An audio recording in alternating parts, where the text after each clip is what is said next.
শয়তান কার পেছনে বেশি লাগে জানেন? যারা দ্বীনের জন্য কাজ করে।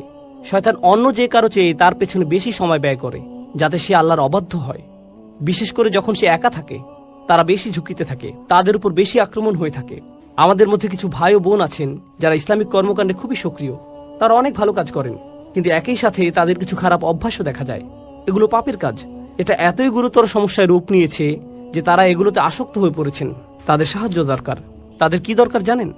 এটা মানুষের স্বাভাবিক প্রবৃত্তি যে যখন মানুষ খারাপ পরিস্থিতির মধ্যে পড়ে, সবচেয়ে ইমানদার ব্যক্তিটিও, সবচেয়ে আমলদার ব্যক্তিটিও যে সব সময় ভালো কাজ করে, যখন কেউ তাকে অপমান করে বা কেউ তার কাজের প্রশংসা করে না এবং খারাপ কিছু ঘটে, এমনকি হতে পারে তা কোনো ইসলামিক কাজে, তখন সে হতাশ হয়ে পড়ে।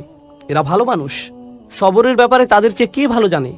তবু আপনাকে সেই আলেম, সেই ইমাম, সেই কর্মী, সেই দায়ী, সেই শিক্ষকের কাছে যেতে হবে, গিয়ে বলতে হবে, ভাই আপনার ধৈর্য ধরা উচিত। যখন আপনি তাদেরকে এভাবে বলবেন, এতে কি তাদের উপকার হবে? হ্যাঁ, হবে। যদিও তারা এটা ইতিমধ্যেই জানে, তবু যদিও তারা সবরের ব্যাপারে ইতিমধ্যেই অনেক জানে, তবুও তারা এই তাওয়াসি এর মাধ্যমে উপকৃত হবে। তাওয়াসি বিসবর নিজেদের মধ্যে ঘটে, আর এটাই এখানে আবশ্যকীয়। এটা তাওয়াসি বিল হক এর বিপরীত। তাওয়াসি বিসবর তাদের জন্য যারা তাওয়াসি বিল হক থামিয়ে দিয়েছে, কারণ তারা ফলাফল দেখতে না পেয়ে হতাশ হয়ে পড়েছে। কিভাবে তারা তাদের উদ্যম ধরে রাখবে? একে অপরকে অধ্যাবসায়ের ব্যাপারে তাগিদ দেওয়ার মাধ্যমে। সবচেয়ে সহজভাবে বলা হয়েছে আলাল মাসাইব, অর্থাৎ আপনাকে ধৈর্য ধরতে হবে, অধ্যাবসায় চালিয়ে যেতে হবে, ধারাবাহিকতা ধরে রাখতে হবে। পরিস্থিতি যতই খারাপ হোক না কেন, অসব্রু আলামা আসাবাক, যতই বিপদ আসুক না কেন, আপনাকে চেষ্টা চালিয়ে যেতেই হবে। এটা হলো একটা অর্থ। অপরটি হলো আনিল মাআসি, অর্থাৎ আপনাকে পরীক্ষা করা হবে। যারা এই দিনের জন্য কাজ করছেন, তা যেভাবেই হোক না কেন, হয়তো আপনি আপনার বাসায় দিনী পরিবেশ তৈরি করতে চাচ্ছেন, বাইরে আপনি হয়তো অমুসলিমদের দিনের দাওয়াত দিচ্ছেন, হয়তো দানের জন্য অর্থ জোগাড় করছেন। এটা যেমনই হোক না কেন, আপনি ইসলামের জন্য কিছু করতে চাচ্ছেন। শয়তান কার পেছনে বেশি লাগে জানেন? যারা দিনের জন্য কাজ করে। শয়তান অন্য যে কারো চেয়ে তার পেছনে বেশি সময় ব্যয় করে, যাতে সে আল্লাহর অবাধ্য হয়। বিশেষ করে যখন সে একা থাকে, তারা বেশি ঝুঁকিতে থাকে, তাদের উপর বেশি আক্রমণ হয়ে থাকে। সুতরাং আল্লাহর অবাধ্যতা থেকে বাঁচার জন্য আপনার সবর করা উচিত। একই সাথে আল্লাহর আনুগত্যের জন্য আপনার সবর করা উচিত। অর্থাৎ আল্লাহর আনুগত্য করাও কঠিন হয়ে থাকে, কিন্তু আপনাকে অধ্যাবসায় চালিয়ে যেতে হবে। আমরা কিছু ঘটনা জানি, এগুলো সত্যিকারের ঘটনা, কোনো বানানো কিছু নয়। আল্লাহ আমাদের সাথে কথা বলেছেন, তিনি আমাদের নিয়ে কথা বলেছেন, এবং তিনি ভালোভাবে জানেন আমরা কিভাবে জীবনযাপন করি। ফিহি যিকরিকুম, তুমি নিজেই এ সম্পর্কে জানো। আমাদের মধ্যে কিছু ভাই ও বোন আছেন যারা ইসলামিক কর্মকাণ্ডে খুবই সক্রিয়। তারা অনেক ভালো কাজ করেন, কিন্তু একই সাথে তাদের কিছু খারাপ অভ্যাসও দেখা যায়। এগুলো পাপের কাজ। এটা এতই গুরুতর সমস্যায় রূপ নিয়েছে যে তারা এগুলোতে আসক্ত হয়ে পড়েছেন। তাদের সাহায্য দরকার। তাদের কি দরকার জানেন? তাদের দরকার তাওয়াসি বিসবর। তাদের কাউকে দরকার যে তাকে অনবরত উপদেশ দিবে, বলবে, শোনো, তোমাকে চেষ্টা করতে হবে, তোমাকে সংযত হতে হবে। এই 4টি উপাদান সম্পর্কে আমি সবশেষ কয়েকটি বিষয় বলতে চাই। এর প্রথম বিষয়টি হচ্ছে, এই 4টি উপাদানই অতীতকালে বর্ণিত হয়েছে। ইল্লাল্লাযীনা আমানু অতীতকাল, ও আমিলু অতীতকাল, অতাওয়াসাউ বিল হক, অতাওয়াসাউ, সবগুলোই অতীতকাল। এর মাহাত্ম্য কি? যদি এভাবে বলা হতো, ইল্লাল্লাযীনা ইউমিনুন ওয়া ইয়ামালুনাস সালিহাত ওয়া ইয়াতাসালুনা বিল হক ওয়া ইয়াতাসালুনা বিস-সবর, তাহলে কি পার্থক্য হতো? বর্তমানকালে বললে কি হতো? অতীতকালে বলার কারণে বোঝা যাচ্ছে এখানে এমন মানুষের কথা বলা হচ্ছে যারা মৃত্যুর আগ পর্যন্ত সারাটি জীবন এই 4টি কাজ করেছে। সুতরাং এখন আপনি তাদের জীবনটি পর্যালোচনা করে দেখতে পারেন। আপনি তাদেরকে দেখে বলবেন, হ্যাঁ, তারা তাদের জীবনকে ঈমানের দাবি অনুসারে অতিবাহিত করেছে। যখন আপনি তাদের জীবনের দিকে তাকাবেন, আপনি বলবেন তারা ভালো কাজ করেছে এবং তারা তাওয়াসু বিল হক করেছে, তাওয়াসাউ বিস-সবর করেছে। অন্যভাবে বললে এটা সেই আয়াতটি পরিপূর্ণ করেছে যেখানে বলা হচ্ছে, ওয়ালা তামুতুন্না ইল্লা ওয়া আনতুম মুসলিমুন, ভুলেও মুসলিম না হয়ে মৃত্যুবরণ করো না। আপনি যখন তাদের জীবনটি দেখবেন, আপনি বলবেন না তারা আগে ভালো ছিল, পরবর্তীতে তারা বিপথে চলে গেছে। তাদের জীবনের শেষ দিনটি পর্যন্ত তারা অটুট ছিল। সুতরাং আপনি তাদেরকে দেখে অবশ্যই বলবেন তারা এই 4টি বিষয় পরিপূর্ণ করেছে। তাই এগুলোকে অতীতকাল বলার কারণ বোঝা যায়, মৃত্যুর আগ পর্যন্ত তাদের গোটা জীবনটি এই 4টি কাজের সমষ্টি। এরাই সফল হয়েছে। অর্থাৎ আপনি থামতে পারবেন না। আপনি এমন একটা জায়গায় পৌঁছাবেন যখন মানুষেরা আপনার সম্পর্কে বলবে এই 4টি বিষয় আপনি পূর্ণ করেছেন। এটাই হলো দ্বিতীয় মাহাত্ম্য।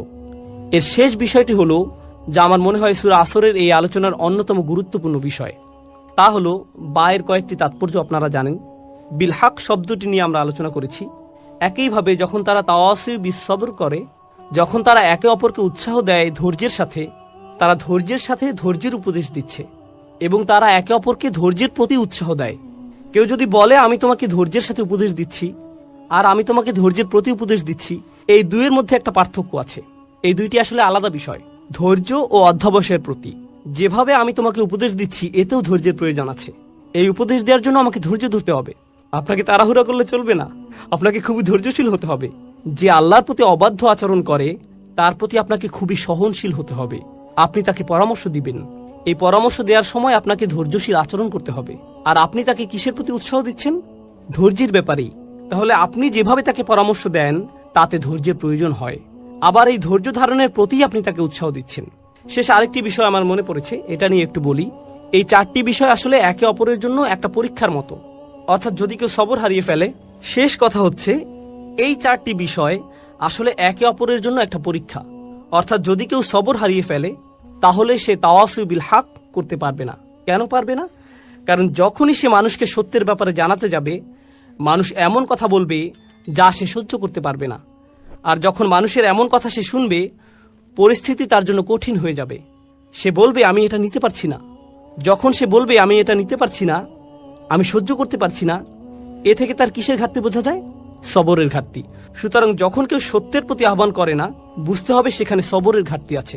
আরেকটি বিষয় এ থেকে বোঝা যায়, তা হলো কেউ হয়তো ভাবতে পারে যে সে সত্যের প্রতি ডাকছে, কিন্তু এই কথায় কারো কোনো সমস্যা হচ্ছে না। সে ভাবছে যে সত্যের প্রতি ডাকছে, কিন্তু তার এই ডাকায় কারো কোনো সমস্যা নেই, কেউ তার কথায় ক্ষুব্ধ হচ্ছে না। এর মানে কি জানেন? আপনি যেহেতু সবর ছাড়াই তাওয়াসু বিল হক এর প্রতি মানুষকে ডাকতে পারেন, আপনি খুব সম্ভবত তাওয়াসু বিল হক করছেন না।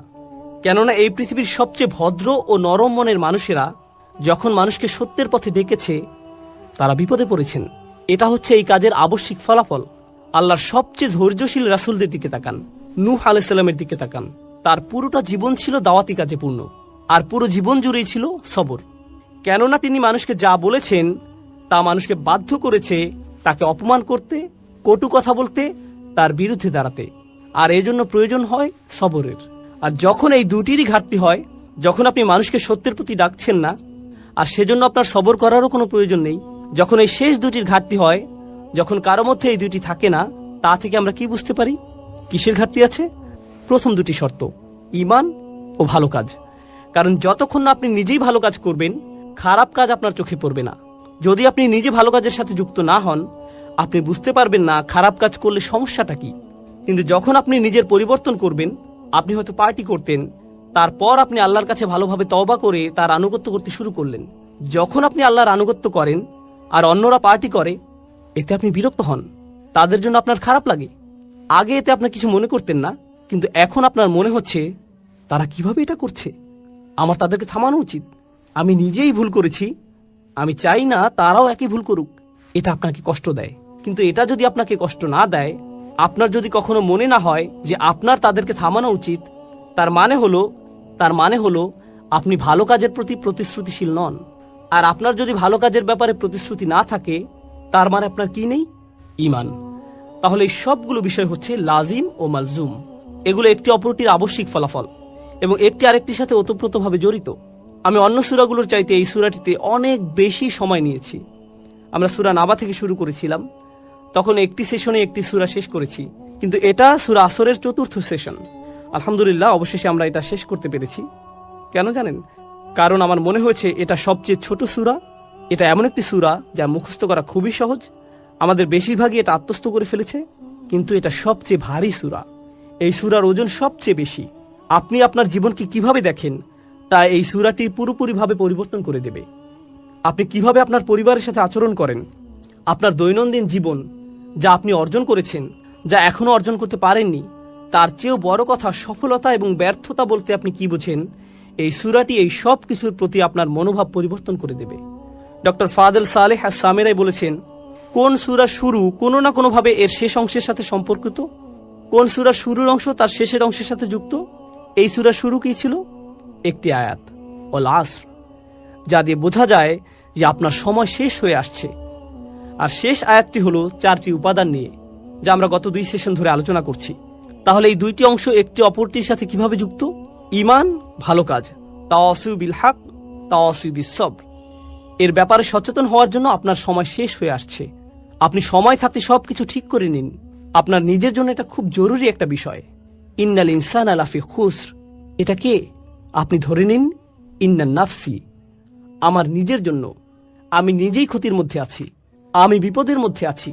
আল্লাহ তাআলা আমাদেরকে তাদের অন্তর্ভুক্ত করুন যারা সূরা আসরের 4টি শর্তকে পূর্ণাঙ্গভাবে পালন করতে পেরেছে। আল্লাহুম্মা জাআলনা মিনাল্লাযীনা আমানু ওয়া আমিলুস সলিহাত ওয়া তাওয়াসাউ বিল হক ওয়া তাওয়াসাউ বিস সবর। বারাকাল্লাহু লি ওয়া লাকুম ফিল কুরআনিল হাকীম ওয়া নাফা'নি ওয়া ইয়্যাকুম বিল আয়াতি ওয়াজ যিকরিল হাকীম। আসসালামু আলাইকুম ওয়া রাহমাতুল্লাহি ওয়া বারাকাতুহু।